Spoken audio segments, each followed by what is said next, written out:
he is the one who set up the government in Iran at that point. And he's the one, if it so happens, will put in somebody else there.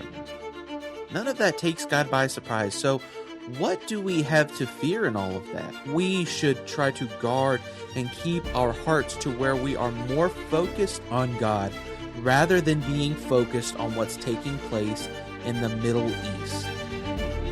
We should also live faithfully where we are. You know, whether we realize it or not, we can't control geopolitics. We can't control what different leaders around the world do and do not do. But you know what we can control? We can control our obedience to God and our obedience to Him. Welcome back to the Sunday to Society podcast. I'm your host, Riley, where we help you go from the pews to the public square. We release new episodes every Monday on your favorite podcasting apps, such as Apple Podcast, Spotify, Amazon Music, and wherever else you're listening to audio podcasts. You can listen to the video version of this podcast on YouTube. And if you haven't already, I encourage you to hit that subscribe button if you're watching on YouTube, or hit that follow button if you're listening to the audio version. We're going to talk today about the current crisis and war in the Middle East. And by the time this has come out, things may have been developed more over the next several days from the time of recording to the time of publication of this episode. But here's why this crisis in the Middle East is feeling a little different than past other ones. And it's really the escalation that has kind of led up to it. There's a lot of different things that have come before where we are currently in the Middle East. If you've paid attention to the news over the last several, not only months, but even into the last several years, of all of the different conflicts that Israel has found themselves in with neighboring groups or countries. And this isn't really anything new, obviously. Things have been going on in that part of the world really ever since biblical times and even before then, and will continue on until Jesus comes back. But with all of the different conflicts that have been going on, all of the different involvements from the United States, there's really been this global anxiety of what is going to happen during this conflict that's been taking place. And that's kind of the escalation. All of these things have been building up for really years now. And we've seen this begin to take place and been able to view it from several months or even years out with talks of nuclear weapons and enriching uranium and different things like that. And here's why sometimes it might feel personal, especially based off of the places around the Middle East where these things are taking place, because it might not only affect our news cycle, but it might also begin to affect us personally. And here's what I mean by that. Because of the conflict that is taking place in Iran and their large oil production, we might see our own gas prices here in the United States continue to rise. And that might be different amounts for different places around the country. And then furthermore, the stock markets might begin to fluctuate, big dips and big rises and different things like that. And sometimes even travel might be disrupted because of the influx of flights coming to and out of the Middle East, or even certain places upping security measures during this time. Although the initial conflict is taking place thousands and thousands of miles away, it also affects us here in the United States, but it's not going to affect just the United States. It's also going to affect many other countries around the world. And as we're on social media, there might have these fears of different things that are taking place in the Middle East. So I want us to kind of unpack a little bit of this today and how we as Christians should respond to the things that are taking place in the Middle East. And the first one is this. There's a lot of emotional reactions to these types of things.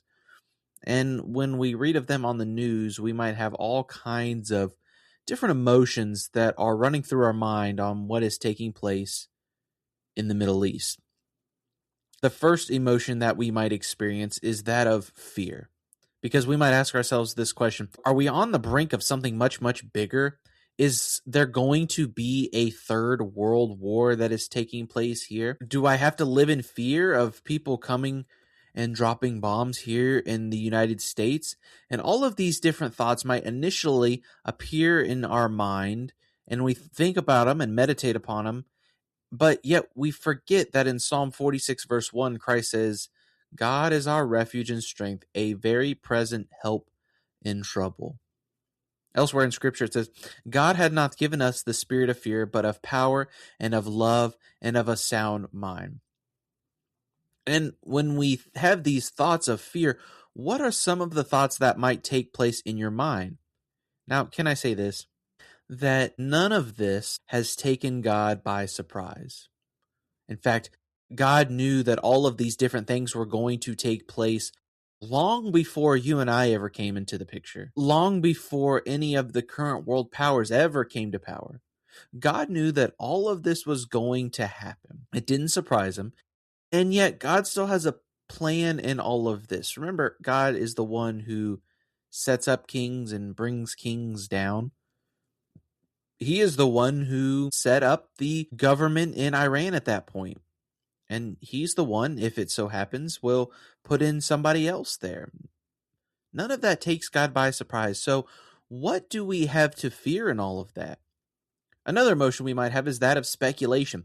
Especially my social media feed here over the last several days has been so inundated, so flooded with all kinds of different end time charts and people posting prophetic verses and all of these important cautions regarding end times and all of this. And especially at the time of recording last night, we had this blood moon where the moon had turned red for a little while and all of these different things. And people might get so inundated on these different speculations of all of these different things. But let me tell you this. Conflict in the Middle East is nothing new. All of this is things that have been going on for hundreds and thousands of years. But rather than, speculating what's going to happen next, and again, by this time this episode's recorded to the time of release, things might have changed drastically or things might have changed very little. But Scripture calls us to be watchful, doesn't it? It doesn't call for mass hysteria, mass fear. It calls for us to be watchful. It says, looking unto Jesus, the author and finisher of our faith. Don't look at the news and then social media and then speculate on what's going to happen next. Let's be honest. We have no idea what's going to happen next. We have no clue. But you know who does? God knows exactly what's going to happen. And he's the one who's going to set up kings and tear kings down. So Scripture does call us to be watchful for these things. Another emotion that we might experience while we are reading the news is anger and polarization, because Christians might be divided politically.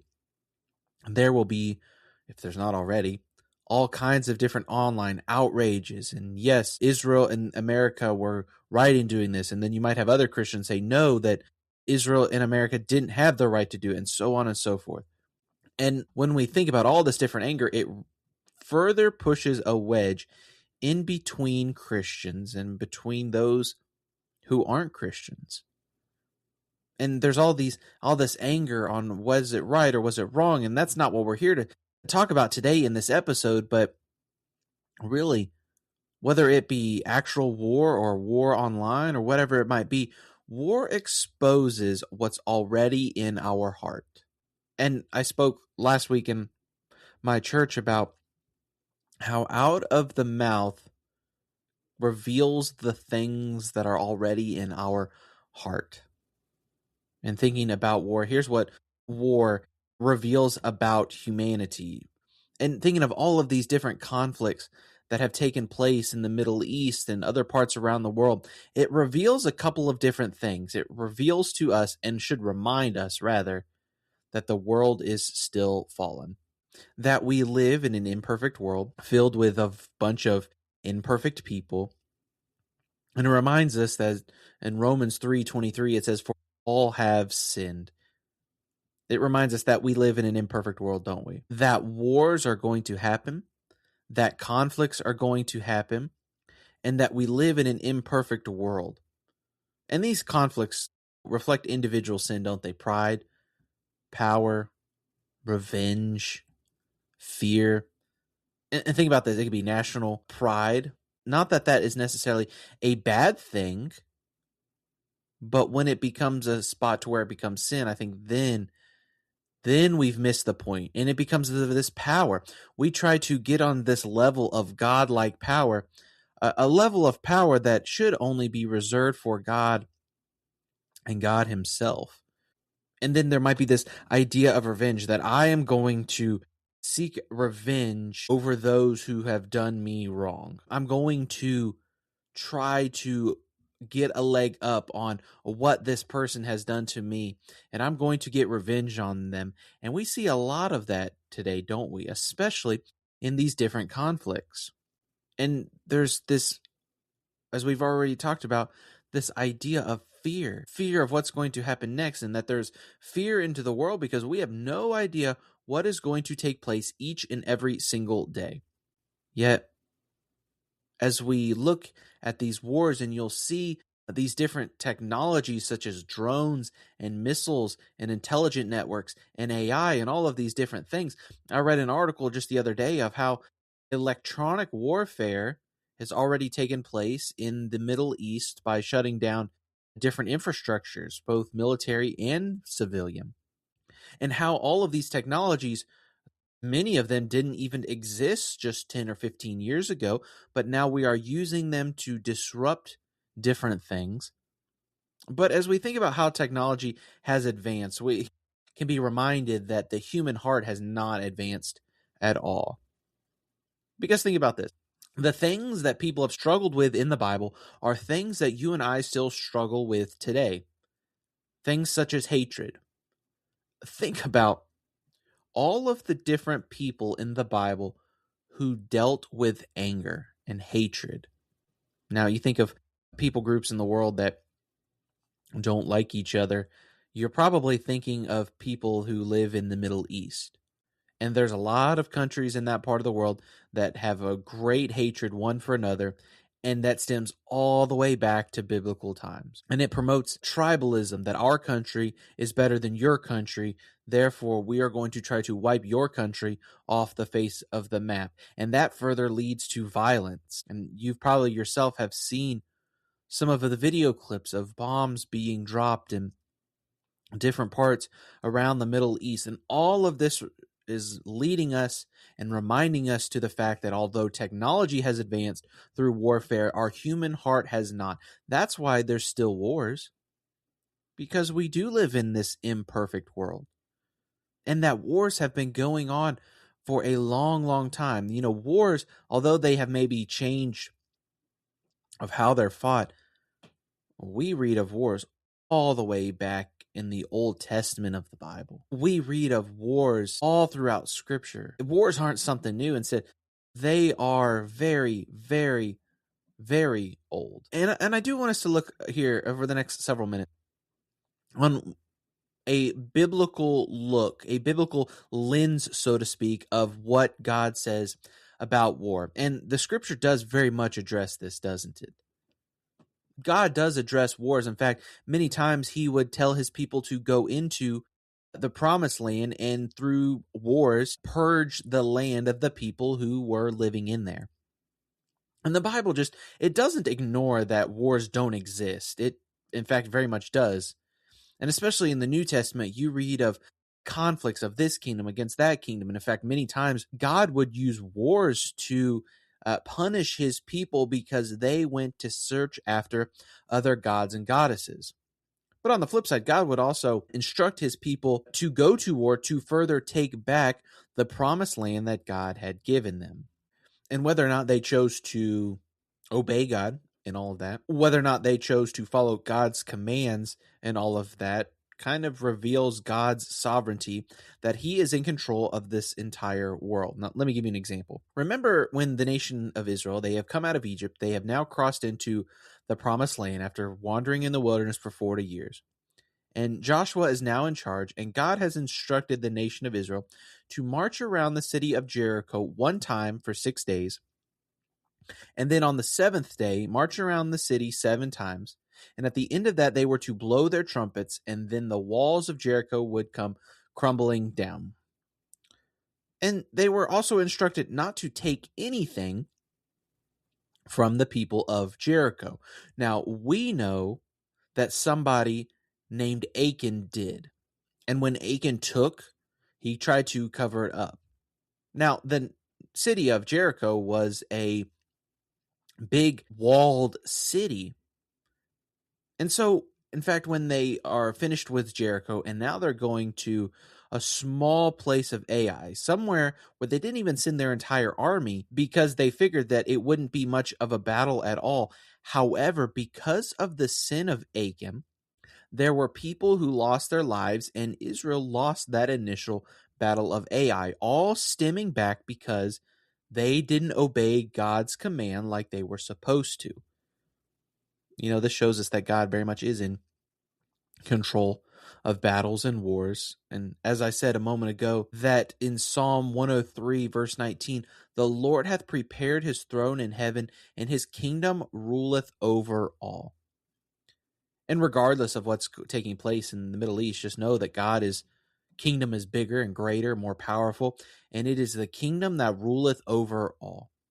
But, thinking about war, God does teach peacemaking, doesn't he? In Matthew 5, verse 9, in the Beatitudes on the Sermon on the Mount, Christ says, "Blessed are the peacemakers, for they shall be called the children of God." As Christians, we're not to be fueled by revenge or to bring out vengeance against people.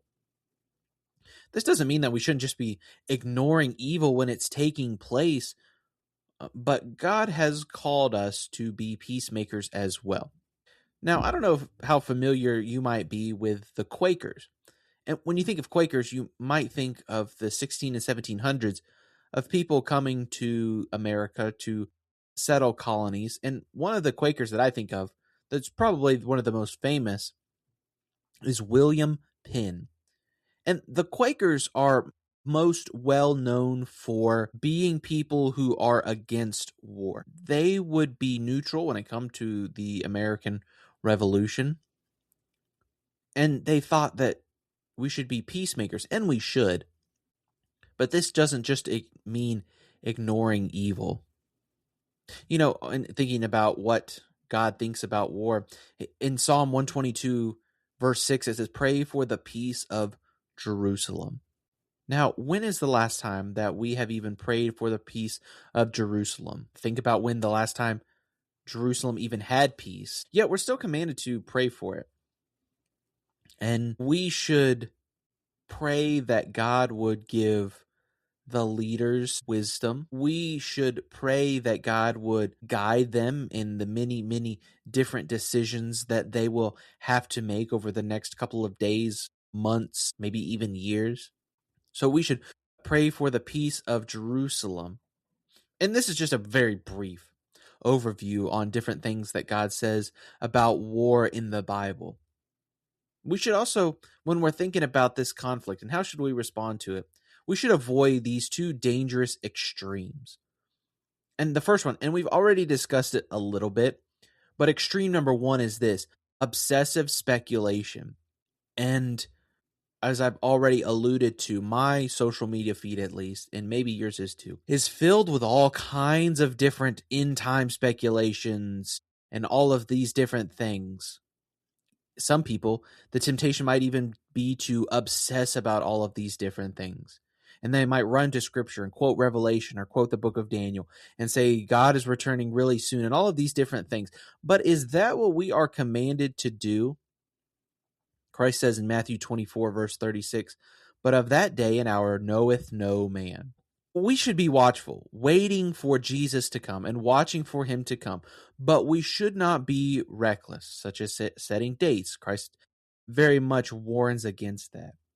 Because sometimes the extreme expectation, extreme speculation might be this: oh, after every missile strike, this is it. Christ is coming back tomorrow and that's the far, far extreme. Although sometimes the temptation might be for people to take it that far. And we should be watchful, don't get me wrong, but we should not be reckless. The other extreme, it might be this, going from obsessive speculation to complete indifference. And somebody might say, well, this conflict, it's taking place in the Middle East. That's on the other side of the world, so it really doesn't affect me all that much. Well, as we've already alluded to and already looked at just a little bit, it actually does affect you more than you might imagine. As we've said, war involves families and children and different things like that. And for us, it might affect our daily lives here in just a little bit with gas prices and travel disruptions and different things like that. But, if we have a complete indifference, I think we might be missing the point a little bit. Yes, believers are called to be compassionate, aren't they? And have already looked at, we are to pray for the peace of Jerusalem. Christians, we shouldn't celebrate suffering of people, should we? In fact, I've seen where Christians have celebrated the death of some political leader around the world that they don't like. Does God ever command us to do that? Not at all. He's the one, of course, who allowed those things to take place, but we shouldn't ever celebrate suffering of people that we don't necessarily agree with. So, as we begin to get a little more practical, as we look at how should we even respond to this and what should the church do, we as a church and as Christians should pray intentionally. Of course, we should pray for the peace of Israel. We should pray for the peace of Jerusalem. We should pray for these different things. We should pray for the leaders, as I've already mentioned, to act wisely, for God to give them wisdom. Whenever we have prayer requests on a Wednesday night at church, one of the things that I always pray for is that God would give our president and other leaders involved in this conflict wisdom as they make different decisions. Now, although sometimes it might seem like some leaders might make decisions like this at the drop of a hat, I would venture to say that that's probably not the case. That they probably think about these decisions long and hard before actually ever enacting on them. And we as Christians especially should pray that God would give these leaders wisdom during these times. But we should also pray for believers in the region. Pray for those who are followers of Christ, that God would give them safety as they are maybe sheltered in place in these different countries in that part of the world. So we should pray intentionally, but we should also guard our hearts. And it's very, very tempting to allow the news to shape us, to allow social media to shape us, rather than looking at what God has said in his word and what God has said about kingdoms and kings. And Solomon writes in Proverbs 4, verse 23, to keep thy heart with all diligence. Something easier said than done, isn't it? We should try to guard and keep our hearts to where we are more focused on God rather than being focused on what's taking place in the Middle East. We should also live faithfully where we are. Whether we realize it or not, we can't control geopolitics. We can't control what different leaders around the world do and do not do. But you know what we can control? We can control our obedience to God and our obedience to him. John 16, verse 33 says, in the world you shall have tribulations, but be of good cheer. I have overcome the world. We shouldn't be so surprised when wars come up and conflicts come up. We can't control that, but what we can control is, am I doing what God has given me to do here?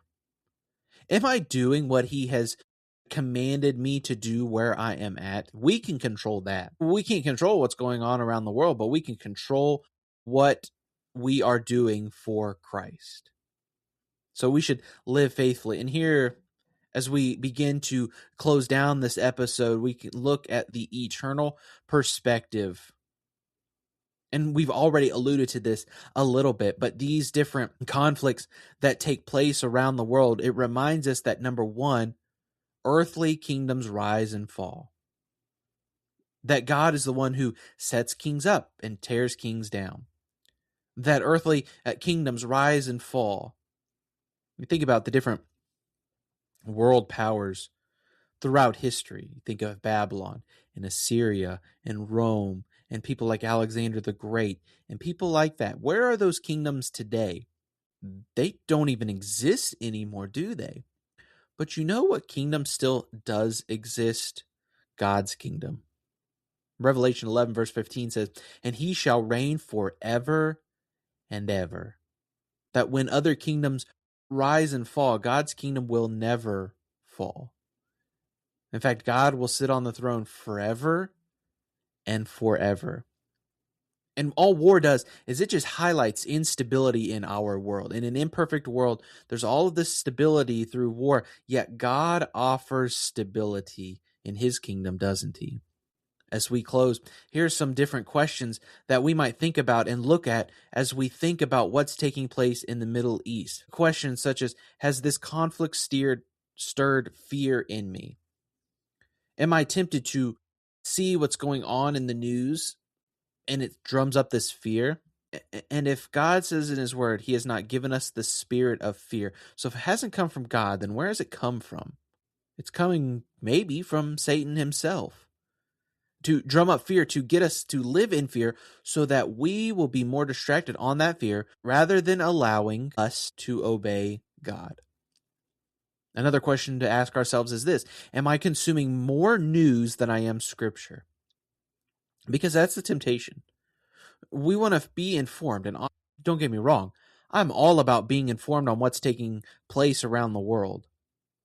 But sometimes the temptation might be to be more informed by never turning off the news than being informed on what Christ says in his word.